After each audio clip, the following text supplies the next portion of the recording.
আজকে আমরা বানাবো কচু বেগুন দিয়ে ইলিশ মাছের ঝোল। রেসিপিটি বানানোর জন্য ভিডিওটি শেষ পর্যন্ত দেখুন। ইলিশ মাছের পিচের সাথে লবণ হলুদ মাখিয়ে নিচ্ছি। এমনভাবে মাখাতে হবে যাতে ইলিশ মাছের পিচের সাথে লবণ হলুদ ভালোভাবে মেখে যায়। মাখানো হয়ে গেছে, 3 মিনিটের জন্য রেখে দেব। আলু কচু বেগুন কেটে রেখেছি। কাঁচা লঙ্কা সর্ষে গোটা জিরে বেটে নেব। কড়াইতে পরিমাণ মতো তেল দিয়ে দিলাম।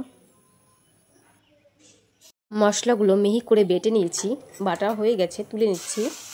গরম তেলের মধ্যে ইলিশ মাছের পিসগুলো দিয়ে দেব। হালকা করে উল্টে পাল্টে ভেজে নেব। ভাজা হয়ে গেছে, এক এক করে উঠিয়ে নিচ্ছি। আবারও সেমভাবে বাকি মাছের পিসগুলো ভেজে নেব। সব ইলিশ মাছের পিসগুলো ভাজা হয়ে গেছে, এক এক করে উঠিয়ে নেব। আবারও সামান্য তেল দিয়ে দিলাম। কেটে রাখা আলুগুলো কড়াইতে দিয়ে দিলাম। সামান্য লবণ সামান্য হলুদ দিয়ে আলুটাকে ভালো করে ভেজে নেব। আলু ভাজা হয়ে গেছে, সেমভাবে বেগুনটাকেও ভেজে নেব। বেগুনের সাথে লবণ আর হলুদ দিয়ে বেগুনটাকে ভালো করে ভেজে নিলাম।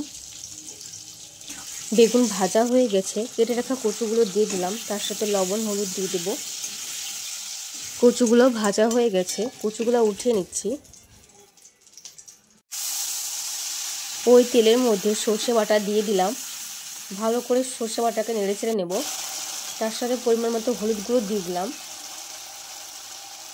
পরিমাণ মতো লবণ দিয়ে ভালো করে মশলাটাকে কষিয়ে নেব। ভালোভাবে কষানো হয়ে গেছে, তার সাথে সামান্য পরিমাণে কাশ্মীরি লাল লঙ্কা দিয়ে দিলাম। মশলাটা কষানো হয়ে গেছে, পরিমাণ মতো জল দিয়ে দিলাম। ভেজে রাখা আলু কচু বেগুন দিয়ে দিলাম। এবার আমরা 5 থেকে 6 মিনিটের জন্য ঢাকা দিয়ে দেব। 5 থেকে 6 মিনিট পর ঢাকনা উঠিয়ে আবারও ভালোভাবে নেড়েচেড়ে নেব। আলু কচু ভালোভাবে সেদ্ধ হয়ে গেছে, ভেজে রাখা ইলিশ মাছগুলো দিয়ে দিলাম।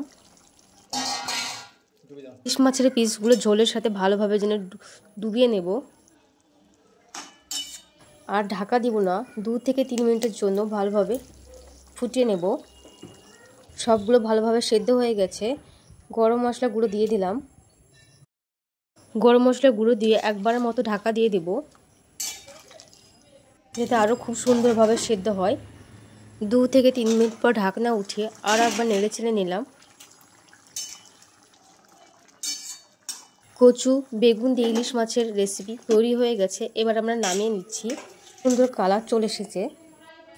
এভাবে একবার বাড়িতে ট্রাই করে দেখবেন, খেতে খুব সুন্দর বা সুস্বাদু হবে। এই রেসিপিটি যদি ভালো লাগে লাইক কমেন্ট অ্যান্ড সাবস্ক্রাইব করে পাশে থাকবেন।